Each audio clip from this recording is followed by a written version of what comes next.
Useful talk நேயர்களுக்கு வணக்கம். இந்த வீடியோவில் நான் என்ன டாபிக் பற்றி பேச போகிறேன்னு கேட்டிங்கன்னா, வாட்ஸ்அப் பயன்பாட்டிற்கு தடை வருமா? நம்ம அனைவருக்குமே தெரியும், வாட்ஸ்அப் பெரும்பாலும் அனைத்து தரப்பு மக்களும் பயன்படுத்திட்டு வந்துட்டுருக்காங்க.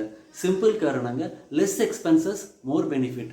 இதுதாங்க இந்த வாட்ஸ்அப் பயன்படுத்துறதுக்கு அடிப்படை காரணம்.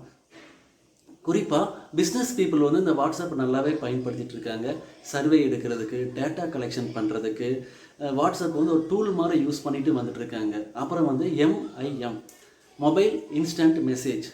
உதாரணத்துக்கு நம்ம ட்ராவல் பண்ணிகிட்ருக்கோம். ட்ராவல் பண்ணும்போது நம்ம லொக்கேஷனோ இல்லை டெஸ்டினேஷனோ மறந்துட்டோம். அப்போ நம்ம என்ன பண்ணுவோம், நம்ம ஃப்ரெண்ட்ஸுக்கோ சம்மந்தப்பட்டவங்களுக்கோ ஃபோன் பண்ணி லொக்கேஷன் ஷேர் பண்ணு அப்படின்னு சொல்லுவோம். அவங்களும் லொக்கேஷனை ஷேர் பண்ணுவாங்க. நம்ம ஈஸியாக அந்த லொக்கேஷனை ரிசீவ் பண்ணி நம்ம அந்த டெஸ்டினேஷனை ரீச் ஆயிடுவோம்.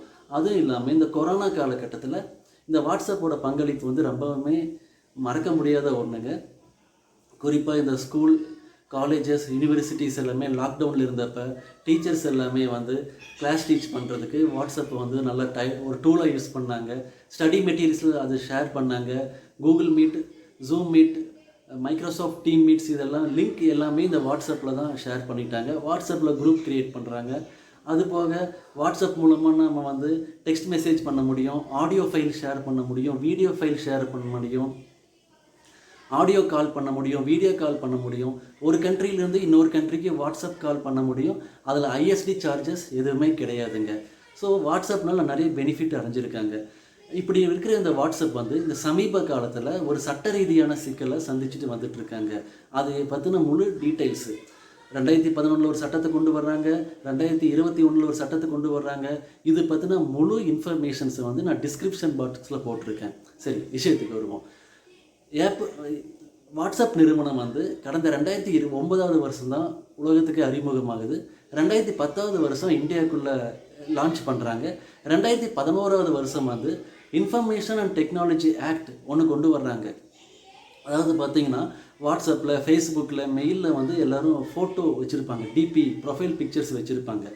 அதை இன்னொரு பர்சன் அதை பார்த்தாங்க அப்படின்னா அந்த ஃபோட்டோவை டவுன்லோடு பண்ணுறது, அதை மாஃபிங் பண்ணி தப்பாக வேற ஒரு வெப்சைட்டில் அப்லோடு பண்ணுறது, இந்த மாதிரியெல்லாம் பண்ணுனா தண்டனைக்குரிய குற்றம் அப்படின்னு அந்த சட்டத்தில் சொல்கிறாங்க. அப்புறம் வாட்ஸ்அப் நிறுவனத்தை 2014 வருஷம் மெட்டா நிறுவனம் டேக் ஓவர் பண்ணுறாங்க. அப்புறம் 2021 இன்ஃபர்மேஷன் அண்ட் டெக்னாலஜி ஆக்டை கொஞ்சம் அமெண்ட் பண்ணுறாங்க, சட்ட திருத்தம் பண்ணுறாங்க. அந்த சட்ட திருத்தத்தில் என்ன சொல்கிறாங்கன்னா, safety and security for women and children, that is the priority அப்படின்னு அவங்க சொல்கிறாங்க. அதாவது அந்த சட்டத்தில் என்ன சொல்கிறாங்கன்னு கேட்டிங்கன்னா, எண்டு டு எண்டு என்கிரிப்ஷனை இந்த வாட்ஸ்அப் நிறுவனம் ரிமூவ் பண்ணணும் அப்படின்னு சொல்கிறாங்க. அப்படின்னா என்ன, எண்டு டு எண்டு என்கிரிப்ஷன்னா என்ன அப்படின்னு கேட்டிங்கன்னா, ஒரு பர்சன் இன்னொரு பர்சனுக்கு வாட்ஸ்அப்பில் மெசேஜ் சேட் பண்ணுறாங்க. அப்போ அந்த 2 பேர்த்துக்கு மட்டும்தான் என்ன கம்யூனிகேஷன் பண்ணினாங்க அப்படின்னு தெரியும். இந்த கம்யூனிகேஷன் பண்ணினது தேர்டு பர்சனுக்கு தெரியாது. அப்படி இருக்கும்போது அந்த மாதிரி இருக்கக்கூடாது. அந்த எண்டு டு எண்டு என்கிரிப்ஷனை ரிமூவ் பண்ணுங்க, அவங்க என்ன பேசுனாங்கன்னு தெரியணும் அப்படின்னு டெல்லி ஹைகோர்ட் சொல்லுது. அதுக்கு வாட்ஸ்அப் தரப்பில் என்ன சொல்கிறாங்கன்னு கேட்டிங்கன்னா, அது எப்படி எண்டு டு எண்டு என்கிரிப்ஷனை நீக்க முடியும், அதை நீக்கினா அது பாதுகாப்பே போயிருமே, அப்புறம் பயனாளர்களுக்கு நம்பகத்தன்மை இல்லாமல் போயிருமே, அதை எப்படி எங்களால் ரிமூவ் பண்ண முடியும் அப்படின்னு சொல்கிறாங்க. அதுக்கு டெல்லி கோர்ட்டில் என்ன சொல்கிறாங்கன்னா, டெல்லி ஹைகோர்ட்டில் என்ன சொல்கிறாங்கன்னு கேட்டிங்கன்னா, இல்லை எண்டு டு எண்டு என்கிரிப்ஷனை நீங்கள் நீக்கினா தான் முடியும், இல்லைன்னா அது முடியாது அப்படின்னு அவங்க சொல்கிறாங்க. இப்படி இருக்கும்போது மேலும் டெல்லி ஹைகோர்ட்டில் என்ன சொல்கிறாங்கன்னு கேட்டிங்கன்னா, உங்களோட சர்வீஸ் ரொம்பவும் புவராக இருக்குது, கவர்மெண்ட் டிபார்ட்மெண்ட்டை விட புவராக இருக்குன்னு கம்பேர் பண்ணி சொல்லியிருக்கிறாங்க. இப்படி இருக்கும்போது பார்த்தீங்கன்னா, வாட்ஸ்அப்பை யூஸ் பண்ணுறது அதிகமாக இந்தியன்ஸ் தான் யூஸ் பண்ணிகிட்டு இருக்காங்க. 535.8 மில்லியன் பீப்புள் வாட்ஸ்அப்பை யூஸ் பண்ணிகிட்டு இருக்காங்க. 16.6% பார்த்தீங்கன்னா ஒவ்வொரு வருஷம் இன்க்ரீஸ் ஆகிட்டு வந்துட்டுருக்கு.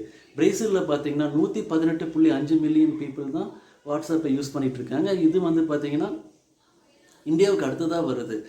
அப்புறம் சமீபத்தில் கடந்த வருஷம் பார்த்தீங்கன்னா வாட்ஸ்அப் நிறுவனம் 7 மில்லியன் பீப்புளை அவங்களோட அக்கௌண்ட்டை ரிஜெக்ட் பண்ணிட்டாங்க. மார்ச் மாதம் 8 மில்லியன் பீப்புளோட அக்கௌண்ட்டை ரிஜெக்ட் பண்ணாங்க. 4 நாளைக்கு முன்னாடி பார்த்தீங்கன்னா 22.3 மில்லியன் பீப்புளோட வாட்ஸ்அப் அக்கௌண்ட்டை ரிமூவ் பண்ணிட்டாங்க.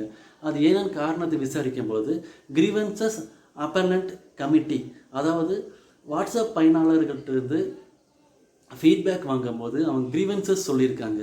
இந்த வாட்ஸ்அப் மூலமாக வந்து நிறையா ஸ்கேம் நடக்குது,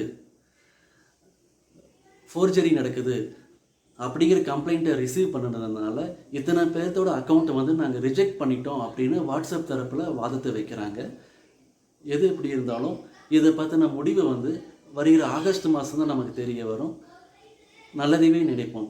வீடியோ பிடிச்சிருந்தால் லைக் பண்ணுங்கள், ஷேர் பண்ணுங்கள், சப்ஸ்கிரைப் பண்ணுங்கள். அப்போ தான் அடுத்தடுத்து நான் போடுற வீடியோ உங்களுக்கு கிடைக்கும். நன்றி.